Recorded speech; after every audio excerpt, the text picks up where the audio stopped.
Ok, hermano. Nosotros estamos en ética cristiana, nuestra segunda clase. Espero hayan entrado en Classroom, hayan leído todo lo que hay que leer.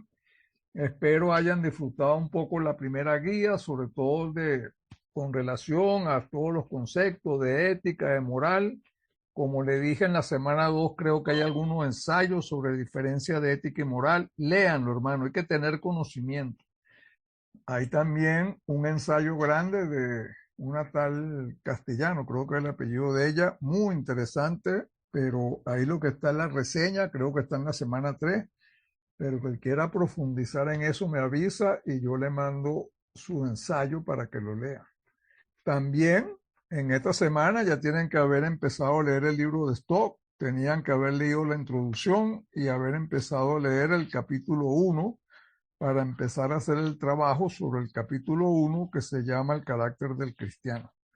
Ese trabajo hay que entregarlo en la semana 4, estamos en la semana 2, así que ya lo que queda es una semana. La semana 2 y la semana 3. El tiempo aquí pasa volando, así que hay que poner las cosas al día. Hoy vamos a centrarnos un poco en el Sermón del Monte y vamos a estudiar bien, quizás no todas, pero la que estudiemos la vamos a estudiar bien en relación a lo que son las bienaventuranzas.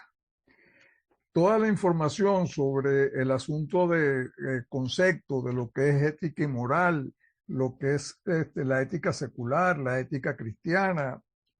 Voy a hacer algunos comentarios en la clase que viene, pero deben leer la guía. Léanse la guía. Entonces, la clase que viene voy a tocar algunos temas que están en la guía. Hoy nos vamos a centrar en el Sermón del Monte, en entender un poco la introducción del libro y vamos a empezar a estudiar la bienaventuranza. Cuando nosotros nos paramos sobre el Sermón del Monte, y voy a decir algunas cosas que están reseñadas en el libro de Stock, el Sermón del Monte es probablemente lo más conocido que hay de la Biblia. Todo el mundo ha oído hablar del Sermón del Monte. Sin embargo, es lo menos entendido de la Biblia y lo menos practicado de la Biblia. Es increíble. Es lo más conocido, pero lo menos a lo que se le ha dado seriedad para aprender a entender y a vivir según el Sermón del Monte. El Sermón del Monte ha traído mucha controversia a través de la historia. Como le dije en la clase pasada, muchas personas lo ven como un idealismo, otras personas saben que no es idealismo, que es algo que Jesús puso ahí para que se viviese de esa manera. Es decir, el Sermón del Monte enfatiza lo que es el carácter del cristiano. Y el Sermón del Monte, de cierta manera, ha generado un abismo dentro de la iglesia. ¿A qué me refiero en que ha generado un abismo dentro de la iglesia? Hay un mensaje que da Jesús en los mensajes a las 7 iglesias. Hay un mensaje en particular donde Jesús le dice a la iglesia, tienes nombre del que vives, pero estás muerta. Ese mensaje es sumamente duro, hermano. Es un mensaje de verdad tremendo, de una profundidad tremenda, porque al decirle a la iglesia que está muerta, eso no es cualquier cosa. Y cuando nosotros nos paramos a entender un poco eso, nos damos cuenta que ese abismo que hay entre una iglesia que vive bajo una cultura religiosa, pero no vive dentro del carácter de Jesús, es decir, no vive según el Sermón del Monte, justamente es una iglesia que está muerta, porque el Sermón del Monte no es una, digamos, recomendación de Jesús, no es, oye, deberían de vivir así. No, él no está diciendo eso. Él está diciendo que el que vive así es quien verdaderamente es bienaventurado. Entonces está haciendo una gran diferencia. entre las personas religiosas de la iglesia, que en el Antiguo Testamento podría referirse a los fariseos, y los verdaderos discípulos de Jesús, porque el que sigue a Jesús vive según el sermón del monte. No puedo decir que yo soy discípulo de Jesús y ver el sermón del monte como algo idealista o inalcanzable. Eso no es factible. Entonces, a veces, y es muy significativo ese pensamiento, tendríamos que preguntarnos a cuál iglesia realmente yo pertenezco. A una iglesia viva que vive según el carácter de Jesús, es decir, como discípulo de Jesús, o pertenezco a una iglesia religiosa que lo que hace es vivir de la religiosidad y de la cultura religiosa o la cultura de la iglesia. Porque esa diferencia un día la vamos a ver cara a cara. Un día sabremos si realmente hemos seguido a Jesús o si nuestra vida ha sido una vida religiosa. Eso es una manera como enfoca, claro, estoy hablando con mis palabras, pero es una manera como enfoca John Stott la seriedad de lo que es el Sermón del Monte. Tanto así que lo llama contracultura, porque realmente quien vive de acuerdo al Sermón del Monte pareciera un extraterrestre, por decir algo. O sea, es una persona que como que está en otro mundo. Ahora, John Stott pone aquí en su introducción una narrativa muy interesante sobre un príncipe, que por cierto es un escritor ruso. Y ese príncipe, que tiene varias novelas, hay una obra de él llamada, el nombre es complicado, él se llama El Príncipe Tolstoy, y él hace una novela, pero esa novela es como un retrato propio de él, y él se llama, el nombre es complicado de pronunciar, Nekhludoff. Ustedes lo buscan ahí en el libro de Stock, y eso está casi al final de la introducción. Está una parte de la narrativa de la novela de Nekhludoff. ¿Qué está narrando él? Voy a darle más o menos cuál es el contexto de la narrativa de él. Él es una persona, como príncipe, tiene una comarca, es gobernante, tiene un grupo de personas, o una comarca, mejor dicho, que depende de él, y él es un cristiano devoto, él es muy fiel, y es una persona con un gran interés de sembrar el reino de Dios en este mundo. Entonces, él invierte parte de su fortuna en tratar de que la comarca que él dirige, donde él es, por decirlo, el gobernador, la gente aprenda a vivir según la enseñanza de Jesús. Es decir, aprenda a vivir de acuerdo al Sermón del Monte. Entonces, él invierte un gran esfuerzo y parte de su fortuna en tratar de enseñar y de que la gente acepte y viva según el Sermón del Monte. O mejor dicho, según la enseñanza de Jesús en forma general. ¿Por qué? Porque el principio de él era que si la humanidad viviera así, la humanidad sería feliz. Entonces, él es un gran estudioso de la palabra.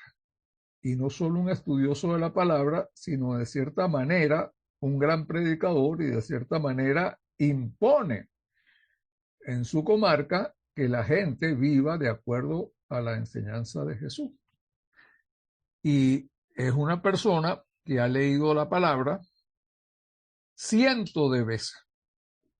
Y como muchos de nosotros, pensaba y casi aseguraba que él conocía la palabra de Dios y que entendía las cosas de Dios. Pero en vista de que sus esfuerzos se iban mermando, es decir, por más que él tratara de hacer eso, no tenía resultado. Entonces, él llega a comprender un poco un día de que realmente vivir así es realmente un idealismo, o sea, es algo que no puede llegarse a la realidad. Y llega un momento en que, como decimos nosotros, tira la toalla, pues, y comprende que el sermón del monte no es fácil de alcanzar.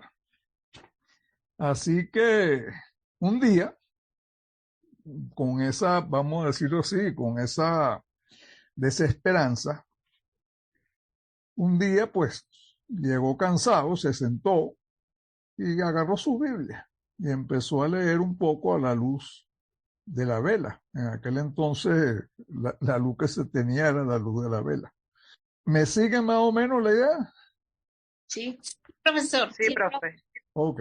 Sí, Entonces, profe. esa noche, cuando se sentó a leer la Biblia a la luz de la vela, oh milagro, empezó a entender cosas que nunca había entendido y empezó a ver verdades que nunca había visto. Y esa noche su corazón, wow, dice que su corazón se exaltó en como un éxtasis de alegría y quiso devorarse la palabra en una sola noche, porque ahora la estaba leyendo, pero la estaba comprendiendo. Estaba entendiendo verdades que nunca había visto ahí. Y se maravilló de las cosas que estaban escritas. Y entonces él sigue narrando de que se entendió, comprendió que tú no puedes conocer la palabra ni darla a conocer con esfuerzos humanos. Eso no es un trabajo de humano. Eso solo es una obra que hace el Espíritu Santo. Y es el Espíritu quien te lleva a entender y a comprender esas cosas. Y más aún a vivir de acuerdo a ellas. Entonces, de cierta manera, lo que está narrando, y eso es una obra muy bonita, ojalá puedan conseguir la obra completa y leerla, lo que está diciendo John Stott es justamente la diferencia entre una vida religiosa tratando de hacer, imponiendo cosas, tratando de forzar o de tratar de entender lo que dice la palabra, y otra cosa es cuando lo que la palabra o la verdad que está en la palabra, cuando pasa a tu ser sin esfuerzo, cuando comprendes en realidad las cosas, cuando te das cuenta de la verdad que está ahí, sin ningún esfuerzo. Entonces hay una gran diferencia entre una vida religiosa y una vida que entiende y sigue lo que Jesús nos enseña. Y Pablo llamaba eso conocimiento de lo alto. Es un conocimiento que no es forzado, sencillamente Dios te lo da a conocer. Y esa es la experiencia que tiene el príncipe Tolstoy esa noche, como regalo de Dios, me imagino, de todo su esfuerzo y todo lo que él quería hacer para que la gente comprendiera eso. Y bueno, una noche el Señor hizo que entendiera lo que estaba en la palabra. ¿Me siguen la idea? Sí. Ok. Sí, profe. A veces, a veces, a veces nosotros cometemos un error que se practica mucho en la iglesia, que se llama el activismo. Y creemos que porque hacemos muchas cosas y estamos activos en muchos ministerios y ayudamos y apoyamos en todo lo que podamos, creemos que con eso estamos acercándonos a Dios. No, hermano. ¿Se acuerdan de María y Marta? Cuando una le dijo a Jesús, dile a la otra que me ayude. ¿Y qué le dijo Jesús? No, ella tiene la mejor parte. Ella está sentada a mis pies oyendo lo que yo digo. Entonces, el activismo no es lo que nos hace ganar el cielo, hermano. La vida en Cristo es lo que nos hace ganar el cielo. ¿Me siguen esa idea? Amén. Sí, profesor. Ok, eso es algo que tenemos que aprender, pero de verdad, verdad. Porque lo decimos tantas veces y no lo comprendemos. No es por obra. El cielo no se gana por obra. Las únicas obras que agradan a Dios son cuando esas obras son fruto de nuestra vida santa. Y esos frutos tiene que darlo el Espíritu, no son frutos de nosotros. Ahora, no quiere decir que no seamos activos y que no ayudemos, pero quitémonos ese criterio que si hago mucho, gano mucho. No, esto no es por obra. Esto depende de la santidad de tu vida, de perfeccionar la santidad en el temor de Dios. Y la perfección de la santidad en el temor de Dios está en poder vivir de acuerdo a la voluntad de Dios. Y Jesús lo dijo claro. No porque me llames Señor, Señor, entrarás en el reino de los cielos. En mi reino solo entra quien hace la voluntad del Padre. ¿Me están entendiendo eso? Sí, profesor. Ok, y eso hay que tenerlo muy presente, porque yo puedo haber fundado 40 iglesias y cuando llega al cielo, a lo mejor el Señor me dice, yo nunca te mandé a fundar esa iglesia, esa obra es tuya, esa obra no es mía, esa es obra de tu carne y para nada aprovecha. Entonces, yo debo tratar de entender que en la ética cristiana, la mayor o la altura más grande es de verdad vivir según el propósito de Dios y no en el propósito mío. Debo comprender cómo vivir de acuerdo al propósito que Dios tiene para conmigo. Y eso no lo puedo lograr si no perfecciono la santidad, porque es el Espíritu quien me da dirección de cómo debo vivir.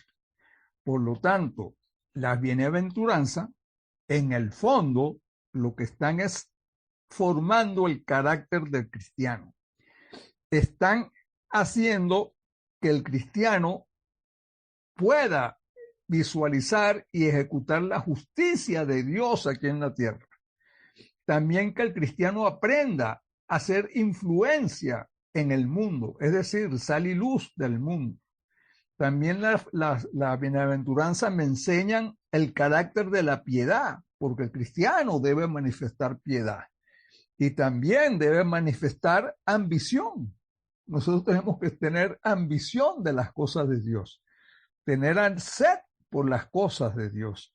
También la bienaventuranza me enseñan, así como a tener sed de las cosas de Dios y buscar lo que es de Dios, también nos enseñan a convivir en este mundo, es decir, a buscar la pacificación de las cosas, ser personas que reconciliemos. Y aún más alto todavía, nos enseña a amar como Cristo amó. Y no es el amor de que ama a tu prójimo como a ti mismo, no, eso no lo enseñó Cristo. Cristo dijo, un mandamiento les dejo, que os améis los unos a los otros como yo los he amado. Porque si no amas como Cristo, es imposible que ames a tu enemigo. Y no estoy hablando de perdón, estoy hablando de amor, que es otra cosa. ¿Me entienden? Sí, profesor. Perfectamente. Okay. Entonces, el Sermón del Monte es considerado como un evangelio dentro del evangelio. Es decir, el Sermón del Monte por sí solo es la perfección del evangelio. Es la corona del evangelio. Es la razón de ser de todo lo demás. Que tú puedas vivir así. Y por eso una de las cosas que dice la palabra es que toda la escritura es inspirada por Dios, útil para enseñar, redarguir.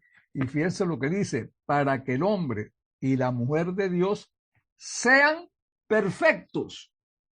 No está diciendo que sean buenos, lo que está diciendo es que sean perfectos en toda buena obra.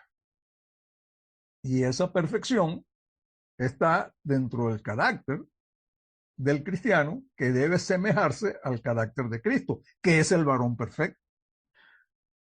O la palabra nos dice que la obra que él comenzó la llevará al cabo hasta que alcancemos la estatura del varón perfecto. Eso no es lo que dice la palabra. Ahora, si la palabra me invita a buscar la perfección, ¿cómo es que muchos cristianos dicen, bueno, pero no somos perfectos porque nadie puede ser perfecto? Ya va, espérate. La palabra me está diciendo que la obra de Cristo en nosotros es llevarnos a la perfección. Y si tú de antemano ya la niegas, ¿cómo crees que puede llegar si ya la estás negando? ¿Alguien me puede decir eso? Y si yo no busco esa perfección, muy difícilmente voy a entender la Biblia como se debe entender, que es lo que está narrando el príncipe Tolstói. Ok, oigo comentario de esta primera parte. Eso más o menos lo que quiere John Stott darnos en la introducción del libro. Ese pensamiento. ¿Alguien puede comentarme algo? Nadie puede comentarme nada. Wow.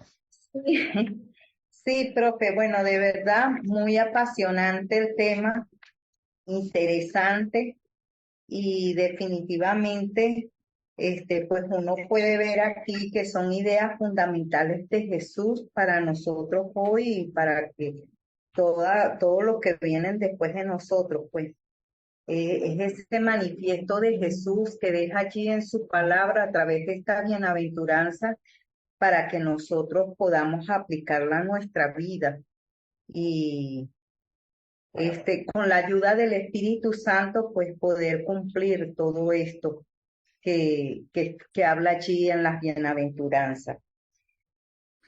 Eso es correcto, Ramona, pero vamos a aclarar otro punto. El Espíritu Santo no puede ayudarte si tú no te alineas al Espíritu Santo. Es correcto.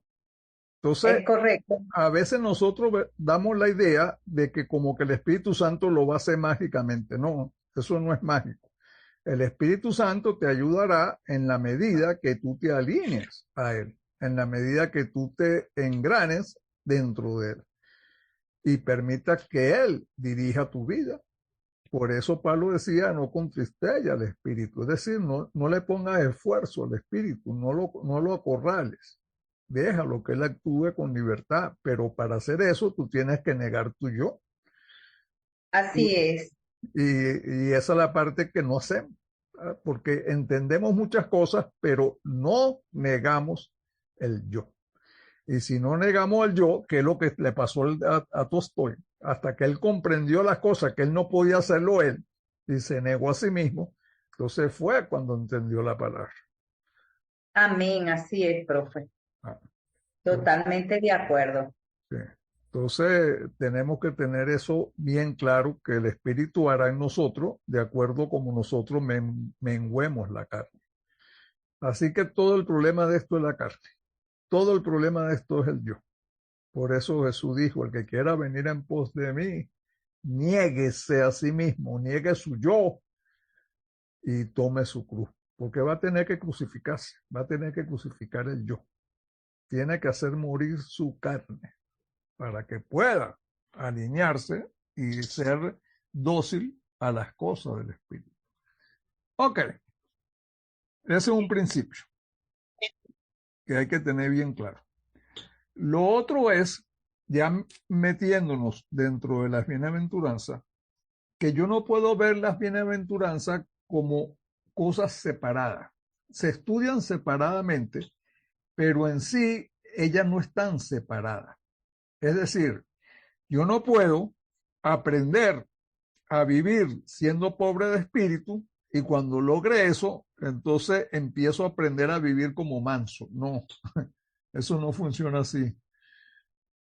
Todas es una sola cosa y todas como un manojo van creciendo y perfeccionándose unas con la otra. ¿Me siguen la idea? Es decir, yo comienzo y soy un poco pobre de espíritu, un poco manso, un poco misericordioso, pero tengo que tener de todo un poquito y poco a poco voy creciendo simultáneamente porque ellas todas son la misma cosa. No sé si me explico. Sí, profesor. Ok. Sí, profe. Entonces, a veces las personas piensan que las bienaventuranzas son cosas que se van alcanzando una después de la otra. No. Esto es una sola cosa, es un manojo, es algo que están engranadas de tal manera que ellas van generando el carácter del cristiano simultáneamente. Ahora, uno va creciendo en ellas también simultáneamente, pero al mismo tiempo. Todo va generándose al mismo tiempo. Sin embargo, para estudiarlas y comprenderlas, tenemos que verlas por separado. Entonces, vamos a comenzar. Yo quisiera que alguien me diga qué quiere decir cuando el Señor dice, bienaventurados los pobres de espíritu o los pobres en espíritu, porque de ellos es el reino de los cielos. Eso es hermosísimo, esa expresión. Y bienaventurados los pobres de espíritu, porque de ellos es el reino de los cielos. ¿Qué está diciendo Jesús? ¿Alguien me puede decir cómo interpretar eso? Dígame, Rosa. Bueno, profesor, yo lo interpreto que la pobreza natural del ser humano no son las riquezas, no son no es la carencia de riquezas, la carencia de suficientes medios para vivir plácidamente. Este pobre de espíritu es aquel que vive humillado ante la presencia del Señor, reconociendo su grandeza, quitando todos pensamientos necios y viviendo realmente en el espíritu, para que esta condición de vivir en el espíritu pueda manejar lo que es la condición de la carne, que es necia y es totalmente depravada.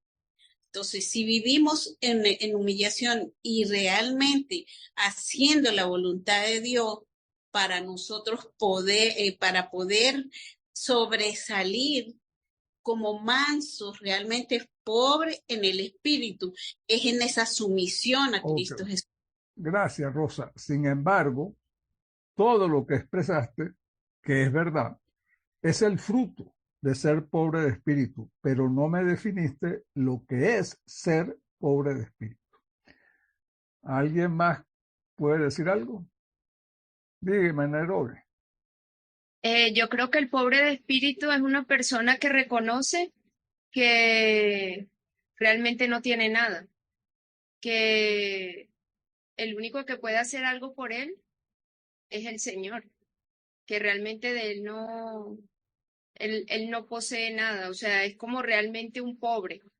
Su condición interna es así. Más o menos, pero tampoco diste en el punto exacto de la definición. Dígame, Carmen. Profe, yo opino que es cuando el pobre, porque el pobre se despoja del yo. O sea, el rico o el que tiene más posesiones siempre puede decir de espíritu, pues puede decir yo esto, yo el otro, pero realmente Carmen, no llega. sí, Ajá. Carmen, eso es parecido a lo que dijo Rosa. No es en sí la definición, es la manera de vivir quien es pobre de espíritu, pero no es la definición de pobre de espíritu. Dígame, Alexandra. Profe, bueno, yo creo que los pobres de espíritu son los que están deprimidos, los que están oprimidos en esa condición espiritual. No, tampoco es la definición. Ok, fíjense que no tenemos claridad en esa definición. Dígame. Ahora, el pobre de espíritu es reconocer nuestra pobreza espiritual, nuestra bancarrota espiritual delante de Dios. Ok, eso está Porque mal. estamos bajo la santa ira de Dios también. Bueno, no porque Bueno. estemos a la santa ira de Dios. Lo primero que dijiste sí va por buen camino. Ok, voy a expresar. Reconoce. Ok, Ajá. esa parte sí está bien. Profe, Vamos a hacer una definición bien clara de lo que es pobre de espíritu. Y eso vamos a hacerlo con profe, cada... Dígame, profe, bueno, yo puedo decir que es quien sabe que está arruinado espiritualmente cuando estamos sin Dios. no, al contrario. La pobreza de espíritu no se puede experimentar sino aquellos que han alcanzado cierta altura espiritual. Ok. Entonces, quizás sea un concepto más platónico lo que tú dijiste, porque el que no está bajo la gracia de Dios es desgraciado, eso es verdad, Es pero él no lo sabe, y es incapaz de librarse por sí mismo. pero él no lo sabe, y aquí estamos haciendo una definición clara de bienaventurado el que es pobre, o sea, que está consciente que es pobre. Ok, voy a definirle algo. Fíjense que la palabra pobre es universal, o sea, eso no tiene ningún misterio. Una persona pobre es una persona que carece de recursos.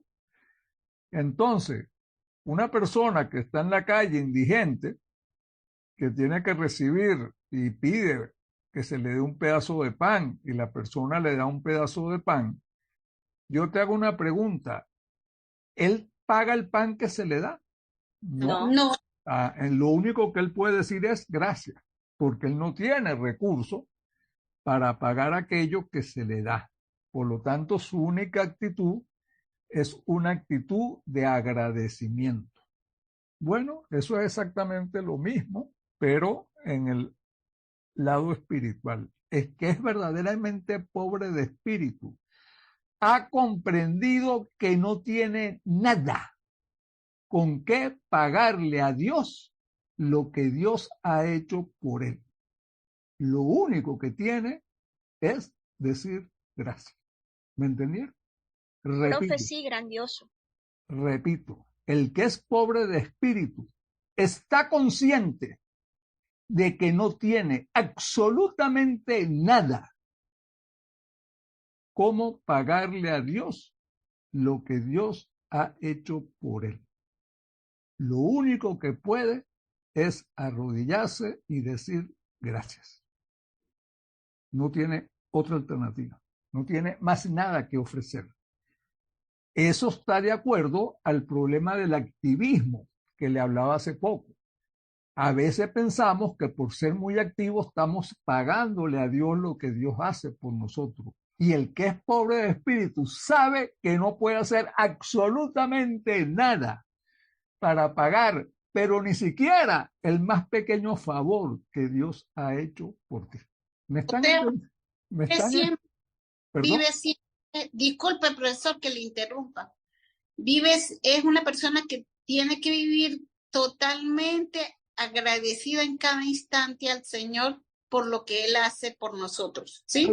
Pero no solo agradecido, más profundamente, tiene que estar consciente que no puede hacer nada para pagarlo. Ah, ok, perfecto. Por eso digo que tener ese concepto de ser activista para buscar la gracia de Dios, no puedes hacer nada. Tú no puedes hacer absolutamente nada para agradar a Dios, ni para pagar ningún favor de Dios. No está en tu capacidad porque eres pobre en espíritu. Es decir, estás en la bancarrota, eres como un mendigo que lo único que puede decir cuando recibe un favor es gracias. Más nada, no puede hacer más nada. Hay una parte de la palabra muy interesante sobre lo que es un pobre de espíritu. Y es justamente cuando Jesús hace referencia de la oración que está haciendo el publicano y el fariseo. Y cuando el fariseo dice, fíjate que lo que dice el fariseo no es malo. Señor, yo cumplo con la ley, yo doy mi diezmo, yo hago esto, yo hago aquello. Eso no es malo hacerlo. Pero se lo está diciendo el Señor ¿para qué? Para que el Señor sepa que Él cumple, para que el Señor sepa que Él es digno de los favores que recibe. Ahora, el otro que estaba orando, que era el publicano, lo único que dijo fue, Señor, yo no soy digno ni siquiera de levantar mis ojos al cielo porque soy un pecador, no soy digno de nada. ¿Y qué dijo Jesús? ¿Cuál de los dos será justificado? ¿Se dan cuenta la diferencia? Sí, profesor. Ah, entonces yo por el hecho de que yo pague como decía el fariseo, cumpla con la ley, pague los diezmos, vaya a la sinagoga, guarde los días de fiesta, ok, chévere, pero con eso no va a ganar el cielo. Por ahí no vas a ganar el cielo. Ahora, hay que hacerlo, sí, pero como fruto de ser pobre de espíritu, no como una acción que te justifique ante Dios. Entonces la pobreza de espíritu es ese entendimiento, esa comprensión profunda de que no puedes hacer nada, ni un ayuno de 40 días, ni puedes hacer nada para agradar a Dios. No tienes esa capacidad de hacerla. A Dios no se le puede agradar. Lo único que puede decirle es gracias por tu misericordia inmerecida, porque no la merecemos. Ese es un ser pobre de espíritu. ¿Me entendieron ahora la definición? Sí, profe. Sí, profesor. Sí, Gracias. profe. Ok, entonces Y esa persona que comprende eso, fíjate que no es una acción, es una comprensión. La persona que comprende eso, que entiende que lo que Dios te ha dado es pura gracia, inmerecida totalmente, y la cual no puede pagar de ninguna manera. Ese que entiende eso, de él es el reino de los cielos. ¡Wow! Ahora, ustedes se imaginan el contraste de eso con lo que se practica a veces en nuestro grupo de fe, donde hay personas que no solamente dicen todo lo que hacen, sino declaran, y yo declaro que el Señor entregará no sé qué, y yo declaro que Venezuela será libre. Ya va, espérate, no solamente no eres pobre de espíritu, sino que crees que tú puedes cambiar las cosas, que tú puedes declarar cosas. ¿Ustedes se dan cuenta de la diferencia tan grande? sí, profe. Sí. Y para recibir el reino de Dios es reconocer nuestra pobreza espiritual, No conocer nuestra pobreza. como lo dice Fulgo. Es saber que soy pobre. Saber, no tengo que Exactamente, reconocerlo, tengo saber que que soy pobre. saber que no tengo cómo pagarlo. Ahora, hay una gran diferencia. Yo cuando oigo oraciones de personas, yo me doy cuenta. En la oración es que es una persona, si en él hay ese sentir de pobreza espiritual. O si la persona piensa que puede hacer doblarle el brazo a Dios. Mira, la diferencia es gigantesca. Por eso Así es. este problema de la bienaventuranza genera un abismo entre lo que es de verdad un seguidor de Cristo y el que vive dentro de una religión, una cultura religiosa, que no es realmente un seguidor de Cristo. Y no estoy hablando de que sea salvo o no, estoy hablando de vida de discipulado. Entonces, la pobreza. Aurora, cierra el micrófono y cuando intervenga lo abre, porque se graba mucho Sí, profe. sí, porque en las grabaciones se graba mucho ruido, entonces no es bueno eso. Entonces, la idea es que la primera bienaventuranza es esencial para poder desarrollar las otras. O sea, tú no puedes ser pacificador si no eres pobre de espíritu. Tú no puedes amar a tu enemigo si no eres pobre de espíritu. Tú no puedes ser misericordioso si no eres pobre de espíritu. Por eso le decía que esto no es que es una y después la otra. Todas es una sola cosa que va creciendo en forma equilibrada. ¿Me siguen esa idea? Exactamente. Sí, profe. Ok. Correcto. Entonces, ¿hemos entendido lo que es ser pobre de espíritu? Sí, Sí, profesor. profe.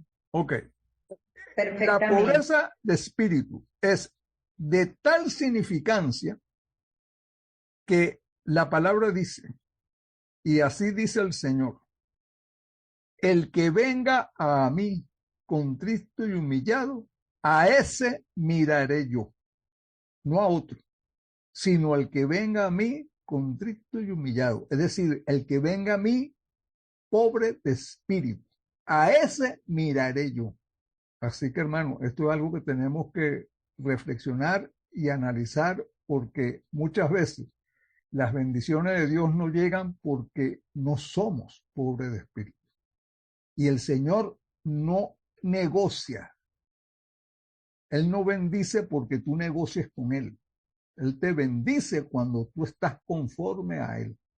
Entonces debemos romper esos criterios que usa mucho la Iglesia Católica Romana. No, Señor, y yo te prometo hacer tal cosa si tú tal cosa. No, con Dios no se negocia porque no tienes cómo pagar nada. Entonces no puedes negociar. Lo único que puedes es clamar a Él, como Él dice.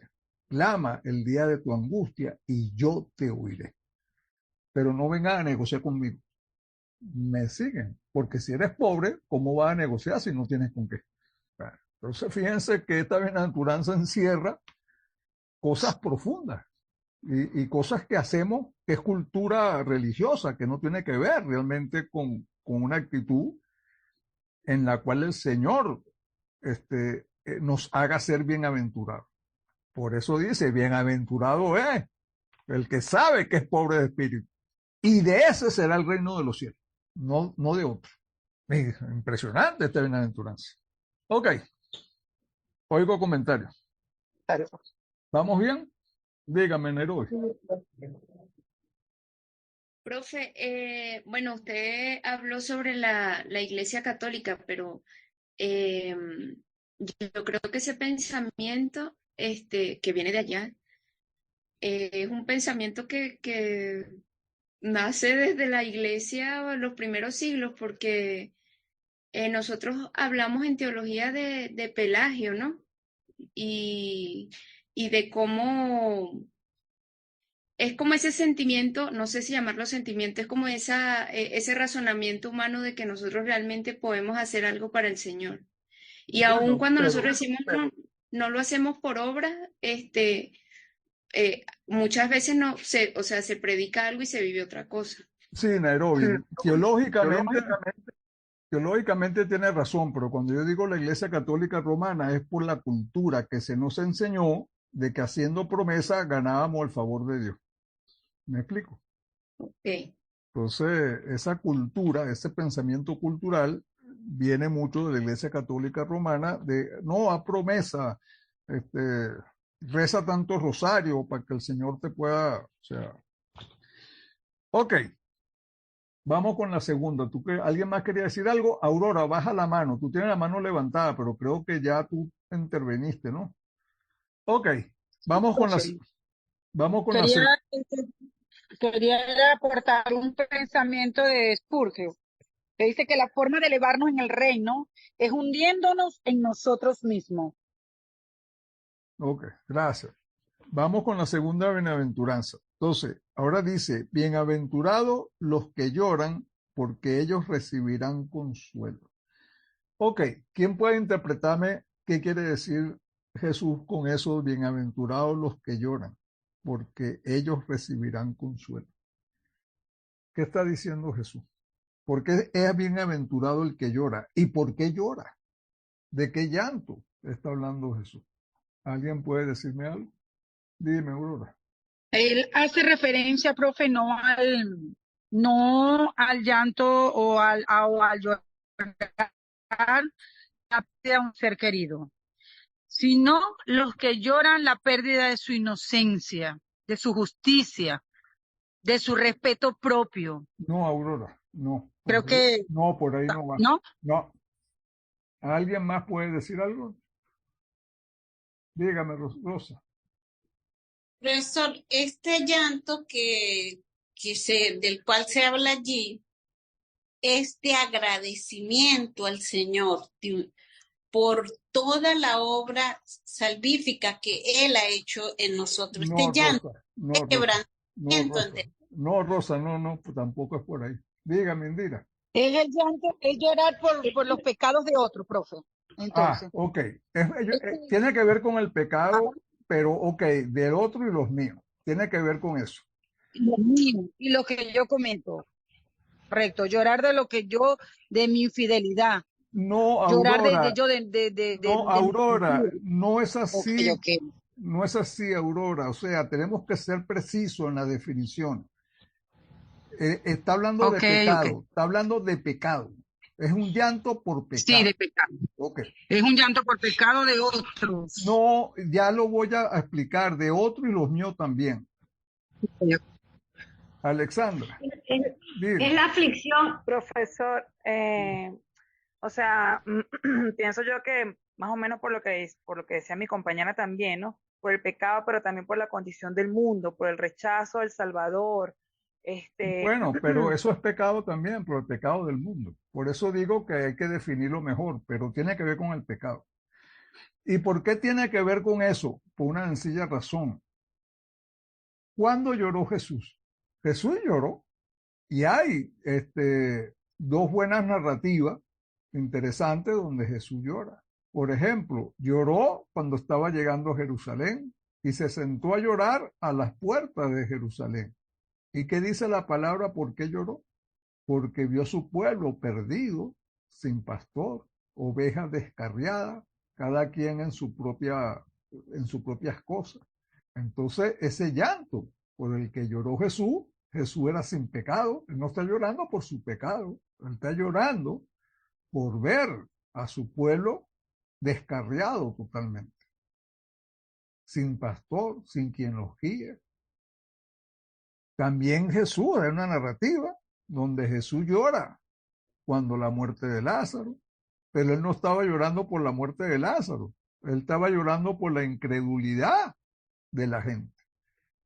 ¿Cómo es que Marta y María lo acusan a él de que si hubiera llegado antes, su hermano se hubiera salvado? O sea, y él se lo dice, pero es que todavía ustedes no creen que yo soy la resurrección. Y entonces Jesús llora, pero Jesús llora es por la incredulidad, aún de los que están con él y han compartido con él tanto tiempo, y sin embargo, todavía no creen. Entonces, ese llanto es un llanto en ese sentido. Es cuando uno siente dolor por aquellos que están perdidos, por los que no pueden ver la verdad, por los que están ciegos y se van a perder. Es un llanto por la ignorancia de la gente, por la estupidez de la gente. Es decir, es justamente llorar en el sentido de que no se puede hacer nada. O sí puedo hacer algo. ¿Qué puedo hacer yo para ayudar un poco en eso? Ahora, ese llanto también incluye mi manera de ser, porque yo también tendría que preguntarme cuánto creo yo. ¿Acaso creo todo lo que dice Jesús? Yo creo a ciega todo lo que digo que sé, porque si yo creyera absolutamente toda la palabra, viviría de otra forma. Entonces, yo también debo llorar por mi situación de incredulidad, porque yo tampoco creo como debo creer. Tampoco vivo en las alturas que debo vivir, porque es uno de los problemas del cristiano. Se lo voy a explicar de otra manera. Aunque yo diga que yo soy salvo, que yo creo, etcétera, etcétera, cuando yo, por ejemplo, me comparo con Pablo, por decir algo, y veo a un Pablo decir, yo vivo en los lugares celestiales, disfrutando de los manjares celestiales, y yo todavía estoy aquí diciéndole al Señor que por qué sucede esto, por qué sucede aquello, por qué las cosas son así. ¿Acaso al preguntar por qué no estoy dudando de él? Pregunto. Sí, profe. Entonces, ¿en dónde está realmente lo que yo creo? ¿Dónde está mi fortaleza en vivir en el Señor? ¿Dónde está eso que dice la palabra? Que si estoy con Él, tengo la paz que sobrepasa el entendimiento del mundo. Entonces, yo debo sentir dolor por mí mismo y debo sentir dolor por los demás, porque todos estamos descarriados. Como Jesús decía cuando lloró frente a la puerta de Jerusalén, todos son ovejas descarriadas, cada cual por su camino, todos están perdidos. ¿Cuántas veces no quise juntarte como junta la gallina los polluelos? Y no quisiste. Entonces, ese es el llanto. Es un llanto por la incapacidad del ser humano de ver la verdad. Y una verdad que está ahí, frente a nuestros ojos. Pero nuestra incredulidad nos ciega totalmente. Por eso dice que el que llora va a recibir consuelo, porque si tú lloras por eso, el Señor te hará comprender las cosas, y es justamente lo que le pasó al príncipe. Cuando por fin dejó de hacer esfuerzo él mismo y se dio cuenta de que todo está perdido, que esto era un fracaso total, y se sentó, fue cuando empezó a entender la palabra. Es decir, cuando por fin tú dices, no, Señor, yo no soy, yo no puedo hacer nada, lo que puedo es llorar por esto, pero no puedo resolverlo. Ahora sí vas a entender cómo vas a hacerlo, porque serás consolado. ¿Me están siguiendo la idea? Amén. Sí, profe. Entonces esto es otra cosa. Fíjense que son cosas muy diferentes a lo que estamos diciendo. Y cuando yo voy a referirme a lo que es el llanto, como este es el carácter de Cristo, yo tengo que ver si Jesús lloró y cuál fue el motivo de su llanto. Bueno, ese es el llanto del que está hablando la bienaventuranza. Cuando tú tienes ese mismo sentimiento de Cristo y de dolor por los que se pierden, por los que no ven la verdad, por los que no pueden hacer nada, y ese dolor va a producir algo en ti, que es otra bienaventuranza, que es la misericordia, porque entonces tú sabes que esa persona es ciega y no puede ver la verdad, no porque él no quiera, es que está ciego. Entonces, las personas que son pobres de espíritu, que saben que no pueden pagar nada y al mismo tiempo tienen ese sentimiento tan grande de tener dolor por las cosas que suceden y ver la humanidad tan descarriada y ver aún a tus hermanos de la iglesia haciendo cosas que no se deben hacer y sientes dolor por ellos, entonces te hace manso. Porque la persona que siente eso no va contra otra persona, todo lo contrario, se da cuenta de que no puede hacer nada y eso te hace ser manso. Hay que buscar la manera de cómo el Espíritu puede ayudarte para tú llevar el mensaje, pero tú no puedes hacer nada, tú no puedes ir contra eso. Por lo tanto, eso genera en ti mansedumbre. El mismo dolor que sientes por la necesidad de los otros te hace ser manso con ellos. Entonces es la tercera bienaventuranza justamente. Bienaventurados los mansos, porque ellos recibirán la tierra por heredad. Y eso es muy hermoso. ¿Por qué? Porque a veces la gente piensa que el manso es una persona gafa, una persona que se deja atropellar. Y no es así. El manso tiene que tener una fuerza muy grande para poder estar quieto frente a las adversidades y poder ver aún a aquel que te ataca, sentir dolor por esa persona. Como decía la palabra, Pablo lo dice de otra manera, porque no luchamos contra carne y sangre. Estamos luchando, son con las potestades espirituales que mantiene ciego a esa persona. ¿O qué dice la palabra con relación a esa ceguera? Fíjense lo que dice la palabra. Y el príncipe de este mundo cegó el entendimiento para que no resplandezca la luz del evangelio. Entonces yo tengo que comprender que el que no ve la verdad es porque está ciego, pero es el príncipe de este mundo que lo mantiene ciego para que no resplandezca la luz del evangelio. Entonces esa ceguera es producto de una lucha espiritual. Por lo tanto, el llanto justamente es porque comprendemos que no podemos ir contra la persona, que no es problema de luchar con la persona. Más bien tengo que sentir dolor por su ceguera, pero al mismo tiempo, frente a la persona tengo que ser manso, porque mi lucha no es con él. ¿Me están siguiendo la idea? Sí, profesor. Entonces fíjense cómo todo esto se va engranando de una manera de que tengo que experimentar todo al mismo tiempo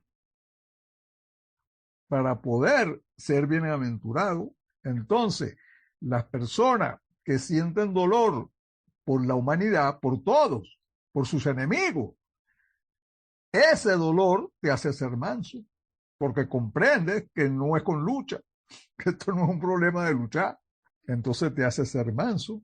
Y el que es manso, entonces recibirá por heredad la tierra. Es decir, lo va a heredar todo, porque es coheredero con Cristo. Y Cristo es heredero de toda la creación. Y el que está en Cristo es coheredero con Cristo de todo. Entonces, que es manso, va a coheredar con Cristo. Ahora, imagínense la mansedumbre de Cristo cuando lo estaban clavando en la cruz. Y dijo, perdónalo, Señor, porque no saben lo que hacen. Ellos están ciegos. Ellos no saben lo que están haciendo. Así que perdónalo.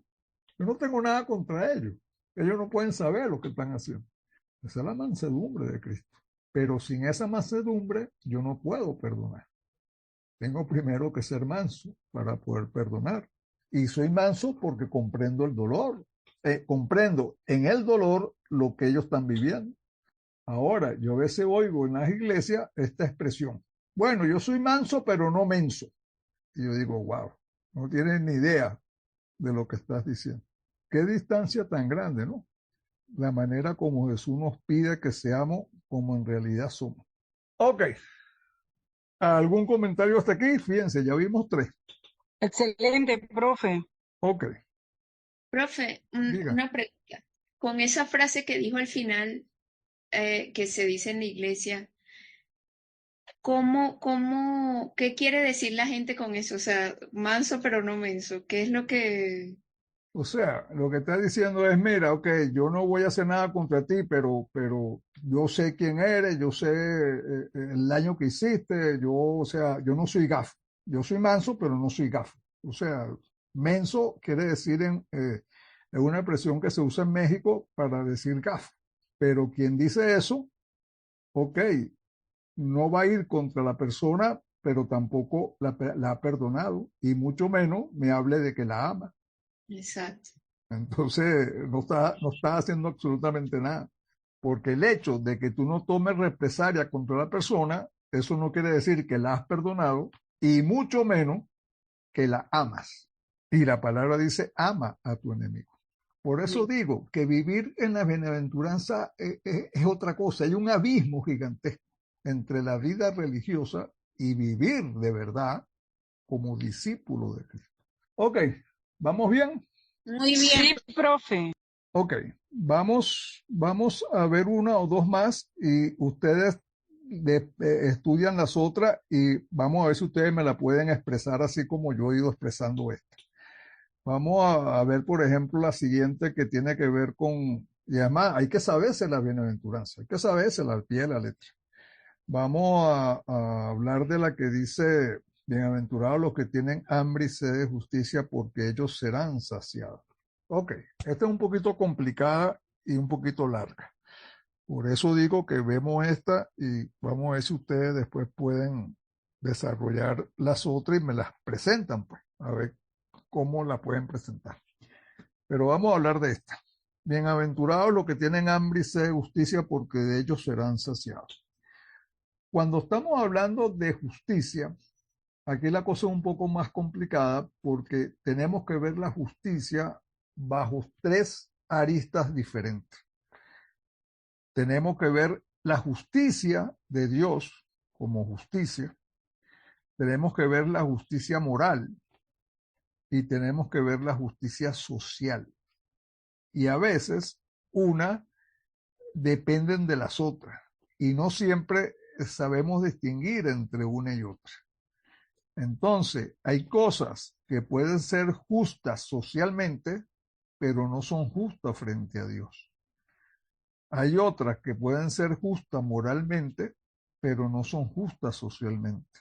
Y hay otras que pueden ser justas en la justicia de Dios y sin embargo verse que como injusticia en forma moral o en forma de ley de los hombres, de la justicia de los hombres. Entonces, aquí la cosa se complica un poquito. No sé si me entendieron lo que quiero decir.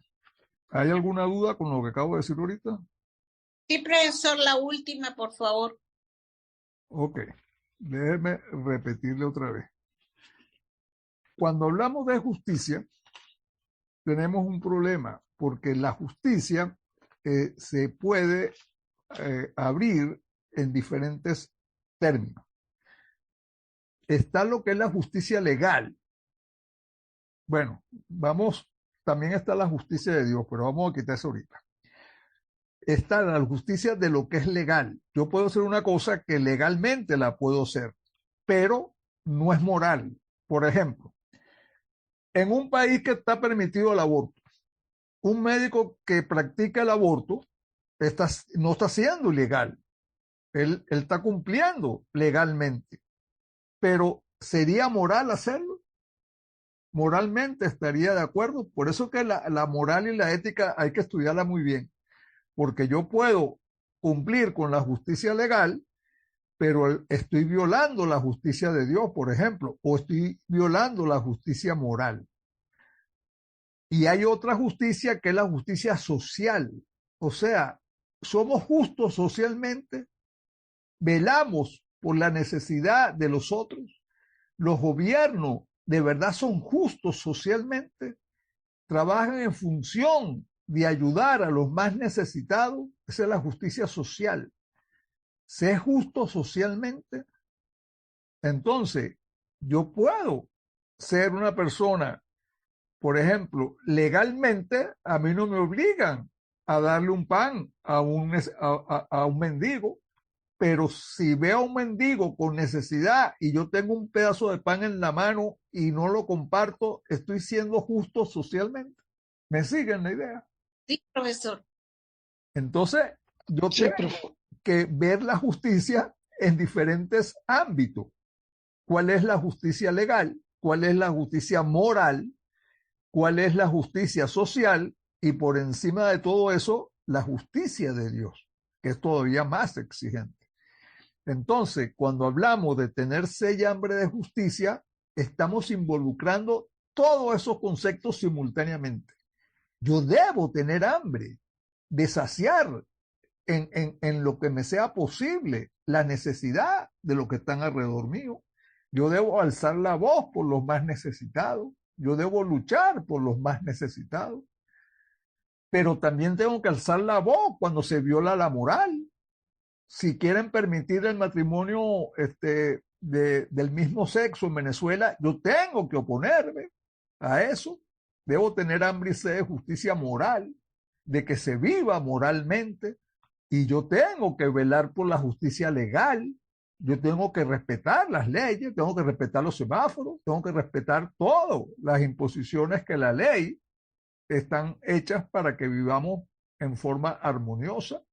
Yo debo tener hambre y sed de justicia, de eso también. Entonces aquí no estamos hablando de cosas religiosas, aquí estamos hablando de tener hambre y sed de justicia a todos los niveles. Por eso la palabra dice, si tu justicia no fuese mayor que la de los fariseos, porque eso no es suficiente. La justicia de Dios involucra la justicia legal, la justicia moral y la justicia social. Debo tener sensibilidad de justicia social. Debo tener sensibilidad sobre la justicia moral y de alguna manera ser vocero de que se viva moralmente. Pero también tengo que ser vocero de que se cumplan las leyes del estado donde vivo, que son la parte legal, la justicia legal. Pero todo eso sin violar la justicia de Dios. Y ahí es donde entra esa diferencia entre moral y ética, que estudiamos al principio. Porque para tener hambre y sed de justicia, tengo que tener mucho conocimiento de cuál es la ética de Dios. Porque mi moral debe estar sujeta a la moral de Dios. Aunque para hacer cumplir la moral sujeta a la moral de Dios vaya contra la legalidad de un país. Por ejemplo, un país que acepte el aborto. Entonces, ahí yo no puedo defender eso. Yo tengo ahí que defender la ética cristiana. Es decir, yo debo tener hambre y sed de justicia donde se imponga la moral de Dios. Aunque en unos casos eso me haga violar lo que es la justicia legal. ¿Me están entendiendo? Sí, profesor. Ok, por eso decía que es un poquito más complicado, porque cuando se habla de sed y hambre de justicia, yo tengo que ver esas cosas en los 4 planos. Respetar la justicia legal, respetar la justicia moral, o mejor dicho, alzar mi voz para que se cumpla la justicia moral y para que se cumpla la justicia social.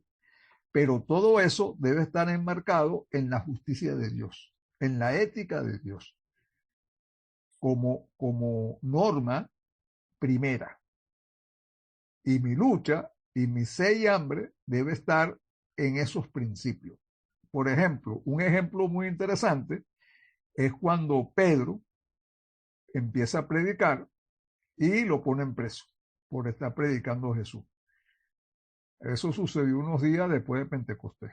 Y entonces, estando Pedro en la cárcel y lo iban a enjuiciar, Nicodemo, que era del Sanedrín, le dijo a los principales, oye, mire, mejor es que lo suelten, porque si esto no es verdad, esto al final se va a diluir.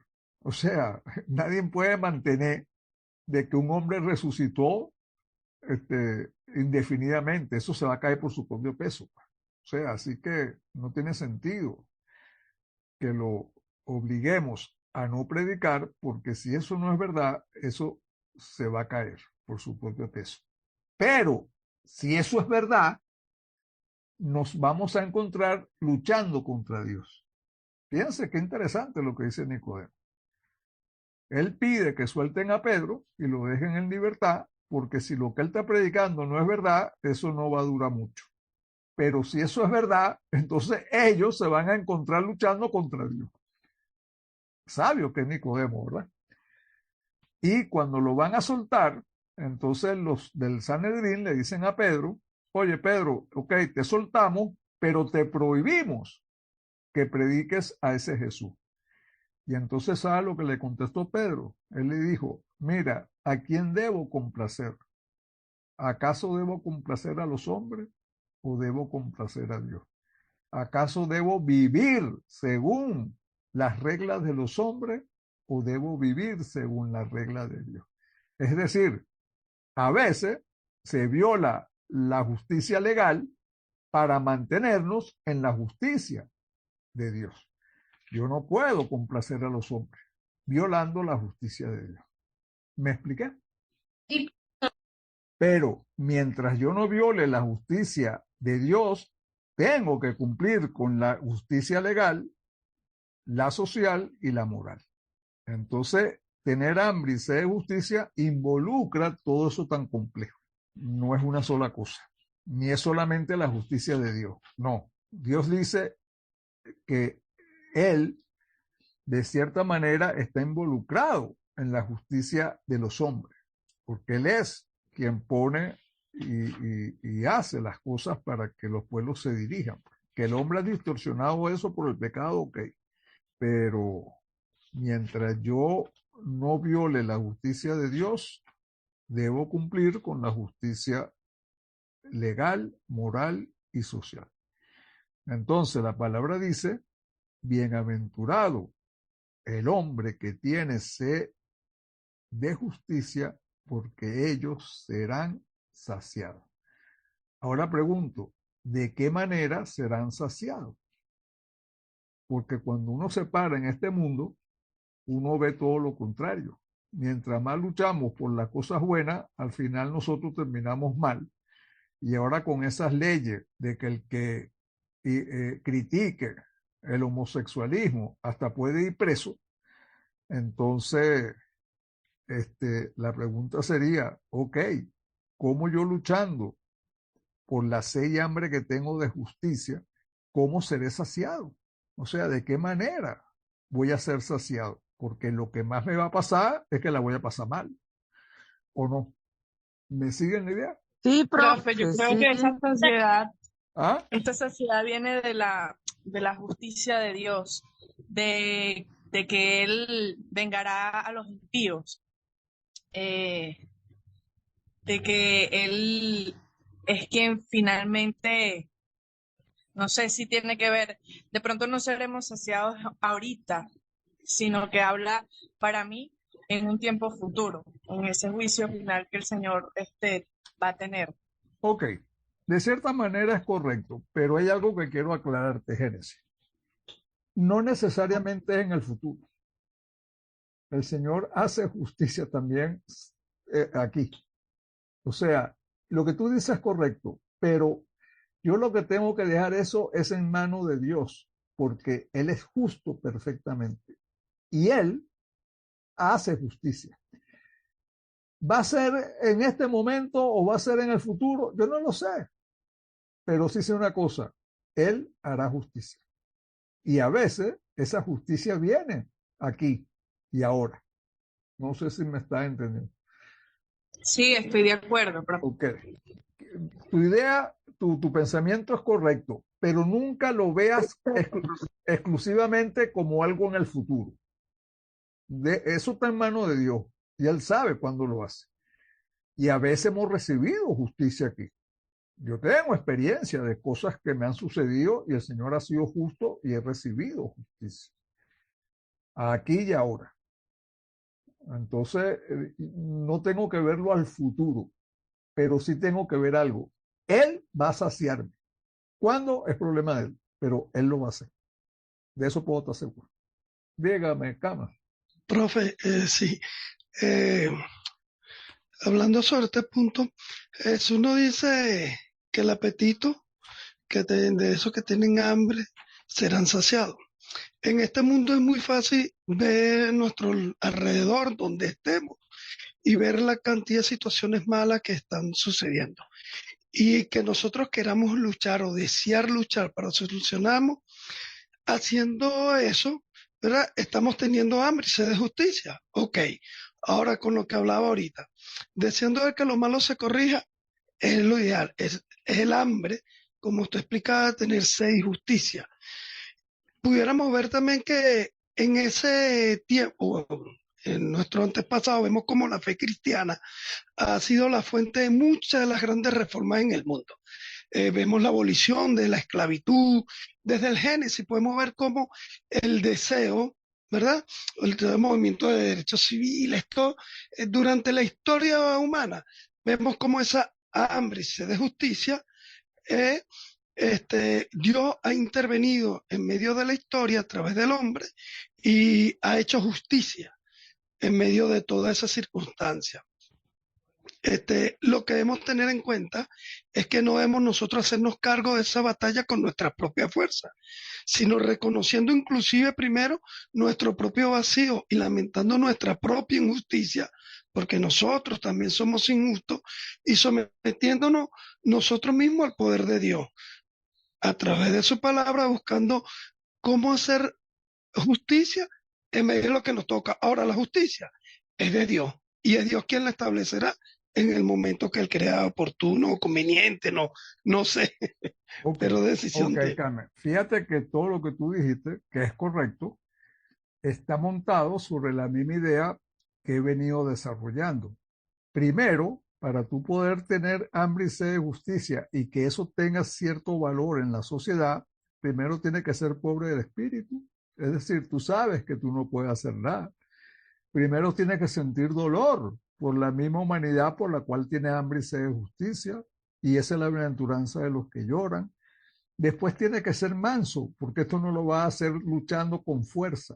Esto no lo va a hacer, y eso vamos a estudiar algunos casos. Martin Luther King, que luchó por la igualdad de los negros, pero eso terminó en una violencia. Martin Luther King, entonces él estaba haciendo lo correcto, porque para yo lograr tener hambre y sed de justicia y de alguna manera que eso funcione, tengo primero que ser pobre de espíritu, tengo que sentir dolor por las necesidades de la gente, tengo que entender que no es una lucha con armas, es decir, tengo que ser manso, porque eso es un problema espiritual. Y después es que puedo hacer algo por la justicia. Entonces lo que tú dices es correcto. O sea, fíjate que esta no está sino en ese orden. Justamente, la bienaventuranza tiene un orden para que entendamos que al final es Dios quien hace las cosas. Pero nuestra hambre y sed de justicia nos tiene que obligar a hacer, y eso fue lo que dije, levantar la voz. Yo no estoy hablando de luchar, Estoy hablando de no ser, no guardar silencio frente a las injusticias. Acuérdate que el poder del mal se apoya en el silencio de los buenos. ¿Me estás entendiendo? Sí, profe, así mismo es. Y por Entonces, eso es que tiene un sentido el orden de la bienaventuranza. tienen un Realmente orden. estoy viéndolo ahorita porque estoy viendo si es así. Ahora estoy entendiendo otro punto. Entonces, cuando hablamos de sed, hambre de justicia, le dije con toda claridad, alzar la voz. Yo no puedo estar callado frente a las violaciones de los derechos. Yo no puedo estar callado frente a las acciones malas de los malos. Ahora, eso no quiere decir que yo tome acción de lucha, pero tengo que alzar mi voz. ¿Qué es lo que hacía Jesús? Jesús no luchaba, pero cada vez que abría la boca, los destrozaba. Entonces, tienes razón. Y tú también dijiste algo que es lo que dije al final. ¿Cuándo lo va a hacer Dios? Mira, a veces lo hace aquí o a veces lo hace allá. Pero una cosa estoy seguro, cada quien pagará según sus obras, buenas o malas. Aún de cada palabra que salga de tu boca, el Señor pedirá cuenta. Así que anda mejor calladito. ¿Me están entendiendo? Así. Bueno. Sí. Porque aún de cada palabra que salga de tu boca, Él te va a pedir cuenta. Entonces, hay que tener mucho cuidado. Ok, hermano, con esto creo que hemos pasado un buen rato, hemos asentado un buen criterio sobre la bienaventuranza, hemos visto que tienen unos significados muy altos y que guardan un orden muy bien establecido y que todas van de la mano. Yo no puedo, como dije, aprender una para después hacer la otra. O sea, todas tienen que ir juntas. Yo no puedo tener hambre y sed de justicia si no he sentido dolor por las necesidades de los otros, si no he llorado por esas necesidades y si no comprendo que no puedo hacer nada porque soy pobre de espíritu, que lo que tengo es que arrodillarme y pedir dirección de Dios para poder vivir de acuerdo a su voluntad y no a mis acciones sentimentales. Por eso repito, el Sermón del Monte genera un abismo muy grande entre lo que es un discípulo de Cristo y lo que es una vida religiosa. Ok, entonces para la próxima clase yo quiero dejarlo hasta aquí con la finalidad de que ustedes agarren las otras 4 que faltan, hagan un estudio y que alguno me diga o trate de expresarme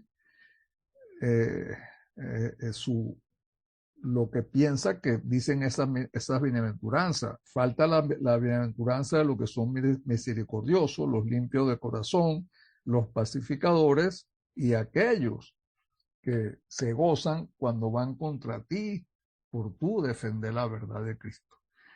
Ese es el cierre de la bienaventuranza. Bienaventurado el que por mi causa sea vituperiado y os persigan y digan toda clase de mal contra vosotros.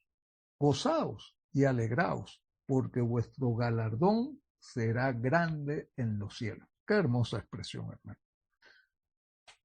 Gózate cuando vayan contra ti, por causa de él. Ojo, por causa de él. Ok, hermano.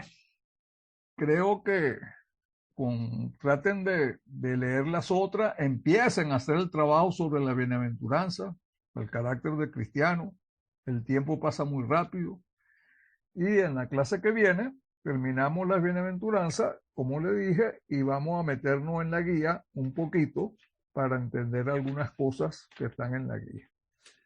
Sobre todo la parte de lo que es los fundamentos de la ética, cuáles son los principales fundamentos de la ética y la viabilidad de vivir en esos fundamentos. Ok, que más o menos tiene que ver con lo que hemos hablado. ¿Alguna pregunta? ¿Les gustó la clase? Muy explícita y excelente, profesor, me encantó. Muy buena. Sí. Gracias, doctor. Excelente, profe, muy buena. Muy buena porque nos da una visión que a veces uno no la tenía, ¿no? y al leer el libro y al comprenderla en esa visión de que usted nos las da, bueno, se hace mucho más comprensible y más práctica. Por eso le decía, gracias Tomás por eso, el libro de John Stott es muy hermoso, muy profundo, y solo se enfoca en las bienaventuranzas. Y es impresionante todo lo que dice. Así que les recomiendo, bajen ese libro, ténganlo siempre ya a la mano. Es un libro que a veces uno lee para meditar sobre cosas y llena mucho. Es un libro muy, muy hermoso. John Stott es un gran pensador y él tiene otros libros muy interesantes también. Acostúmbrense a leer cosas buenas, hermano. En lugar de estar leyendo que si guerra espiritual, que si los cochinos en la sala, o cerdos en la sala, cosas por el estilo. Si no hay otra cosa que decir, empiecen los trabajos, el tiempo, aquí el tiempo vuela, ya la próxima clase es la tercera, ya el trabajo debería estar casi terminándose, así que hay mucho que hacer, no se duerman. ¿Quién nos quiere despedir en oración?